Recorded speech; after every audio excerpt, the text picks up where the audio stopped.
Hi everyone and welcome back to my channel. I hope you're all doing well. Today I am doing a Q&A. I thought I'd do a life update slash Q&A answering your guys' questions. This week I was supposed to film and upload a vlog for you all, but yesterday I had a bit of an accident and I think I might have broken my toe, which is not brilliant news. I accidentally walked into the corner of the bed, as you do, and it is swollen up, it's gone black, and it's incredibly painful right now, so I've got it binded. But anyway, I thought that gives me the opportunity to sit down and answer some of your questions. So thank you for sending in your questions on Instagram. I haven't done a Q&A in such a long time, so let's go ahead and jump right into it.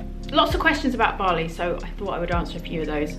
How is the quality of life in Singapore versus Bali? So if you are new here, I have been living in Singapore for 8 years up until about 5 months ago when I moved here to Bali. Singapore and Bali are two very, very different countries. They provide two very different things. Singapore is a great place to be if you are career focused, career driven. Speaking as a foreigner, by the way, if you get a work opportunity, Singapore is an amazing place to go. After 8 years, I feel like anyone that's lived in Singapore for that amount of time will kind of understand where I'm coming from, in the sense that you feel like you've kind of completed everything, that there's not much more to do in that country.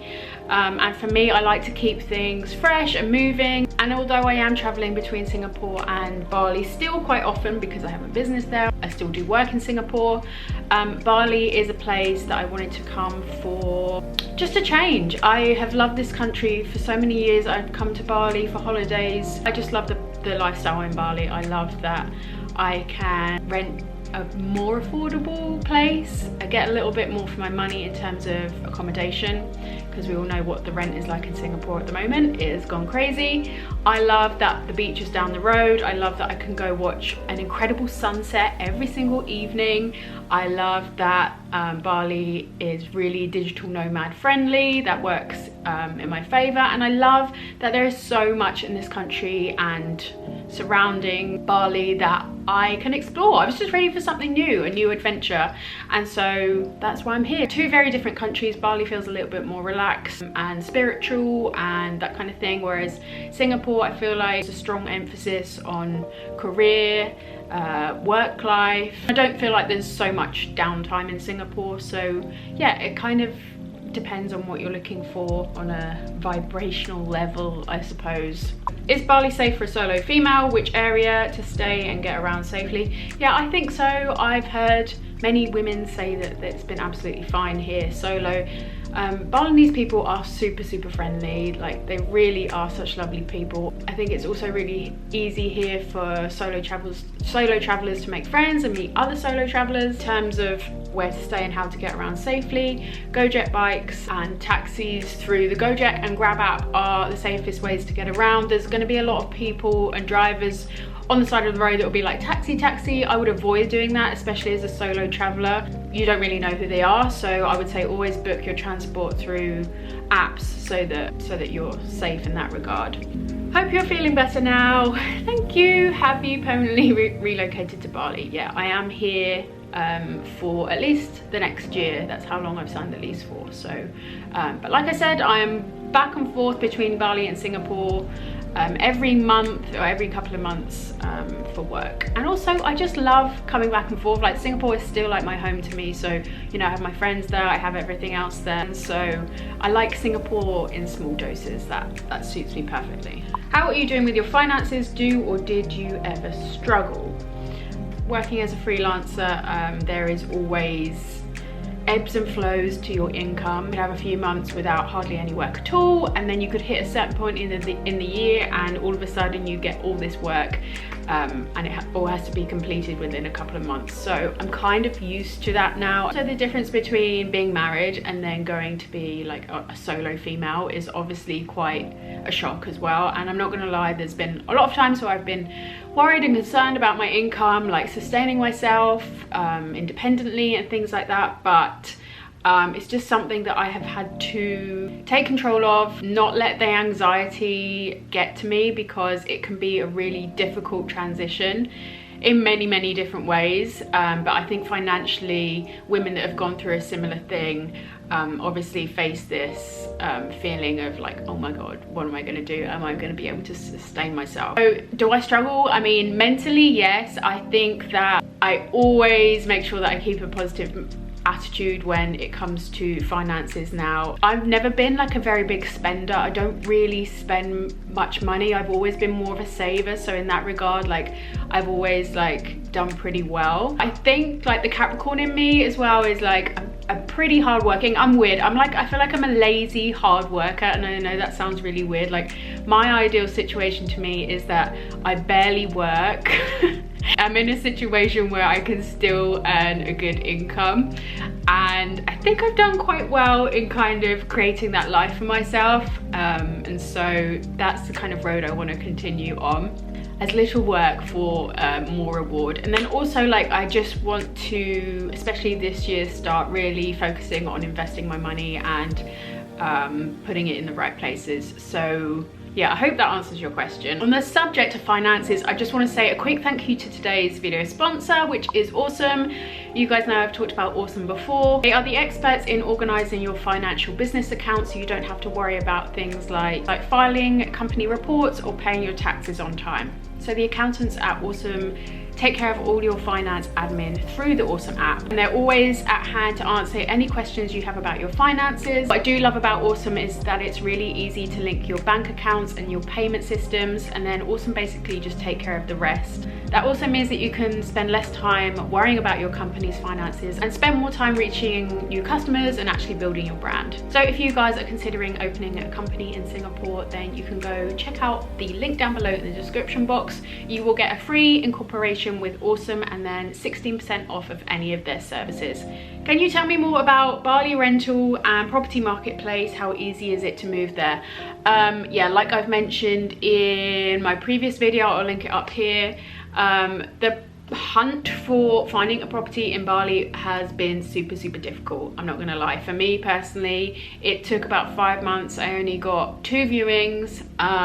One was through a friend referral. It just seemed like getting viewings for properties here was just incredibly difficult because the market is so hot right now. Everyone wants to be in Bali. Agents here are quite difficult to communicate with because you can text them and show an interest, and by the time they reply, they're like, oh sorry, it's already been taken. So even getting a viewing was very difficult. With this particular place, we managed to lock in for 1 year, and someone else asked, do we have to pay for rent in Bali up front? Yes, you do, which I know sounds crazy because it is pretty crazy. I don't know anywhere else that does that, but it's pretty common practice in Bali that you can pay for a year's rent up front. They will ask for it up front. Not only that, the rental prices, especially in Canggu, have really gone up as well compared to the last couple of years. So yeah, it is something to bear in mind. It certainly isn't what I expected when I moved here. I was expecting, you know, pre-COVID prices, but yeah, the rental market is definitely way more competitive here. And there are a lot of foreigners coming over and buying up land and building their own properties. So Canggu right now is pretty much a construction site. If you've been here recently, then you know what I'm talking about. Yeah, locals are selling their land left, right and centre. So building your own house here might be a more cost-friendly option, but it's something you might want to bear in mind. Everyone's asking for a love life and boyfriend update. But yeah, if you guys have been following me on Instagram, you know I did mention that I am now in a relationship and I'm very happy, and that's about all I'm gonna say on it. I'm sure you guys can appreciate where I'm coming from and be understanding of the fact that I want to keep that part of my life private now. It's not something that I want to put online. I'm not going to do that again, and I think it's just nice to have that part of my life for me. But I am very happy and I'm very lucky, and that's about all I'm gonna say on that. But thank you for saying that you're happy for me. That's really sweet. It's about time, guys. Honestly, it's about time that I had some happiness. That is for sure. Besides being vloggers and creatives, what other income sources do digital nomads have? That's a really interesting question. I don't know about other digital nomads or content creators. I can only speak for myself. But I guess being a content creator always means that you have a few different streams of income. So streams of income can come from places like, if you are a YouTuber, you will get paid by Google AdSense for the ads that are played on each of your YouTube videos. You can then earn money through working with brands, sponsorships, so make money through affiliate links. So if influencers link a certain product or service and you guys sign up and use that product or service, then the influencer will get a commission. I think selling digital products is also a big one. So whether you're selling ebooks, guides, online courses, that's another revenue stream. Could also have your own brand or company. I have House of Panja, my print shop. Go check it out if you want some new art prints for your home. I think you often see influencers now creating some kind of brand for themselves as well. They could also sell merchandise. There's at least 5 or 6 different streams of income that I'd say content creators can have. Maybe podcasting as well. Hi Georgia, have you gotten the PR in the end? I'm thinking of applying. I couldn't go ahead with my PR application for a few different personal reasons, which was really unfortunate, but it's something that I just decided wasn't right for me in the end. So no, I did not get PR. Do you ever feel like life is a rat race and you're falling behind compared to peers? Interesting question. I think first up, comparison is the thief of joy.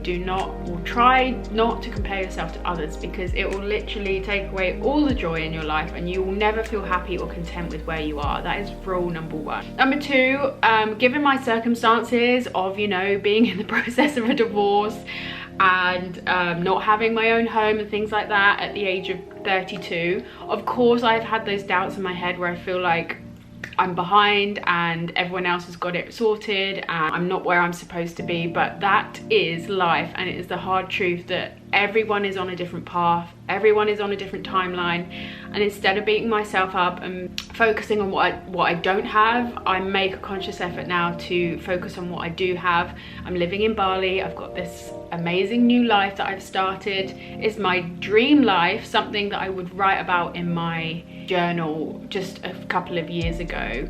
And you know, I woke up and here I am living my best life, a life I've worked hard to create for myself, and it's just so important for me to focus on all the good things that I do have, instead of that like glass half empty attitude, because it won't get you anywhere. You will never feel happy or content, and it's so important to have gratitude for what you do have. So just remember, like I said, we're all different people, we're all on different paths with different timelines. No path is right or wrong. Yeah, have goals in mind, have things that you're striving towards, to keep focus and to keep you positive and make you feel like you're going in the right direction, and take that time to figure out what it is that you really want. And if there's things in your life that are making you unhappy, you have the power to change that as well. You know, you create your own reality. It is so true. As long as you are taking note and paying attention to what your mind is telling you. I think a lot of people dismiss gut feelings or wants and dreams, and it's important to actually take time to write down what you do want. How can you create a life that is fulfilling, that will make you happy? How can I focus less on the things that I don't have? Because it's pointless, guys. It really is pointless. Just remember that falling behind, we all feel that, absolutely, but it's not always necessarily the case. Okay guys, I think I'm gonna wrap up the Q&A here, but thank you so much for sending your questions. I hope you enjoyed watching. Be sure to like and subscribe as always. And like I said, if you are thinking of opening a business in Singapore, starting something for yourself, do click the link below to Osome, and they will help you take it from there. Thanks for watching guys, and I'll see you very soon in another vlog. Bye.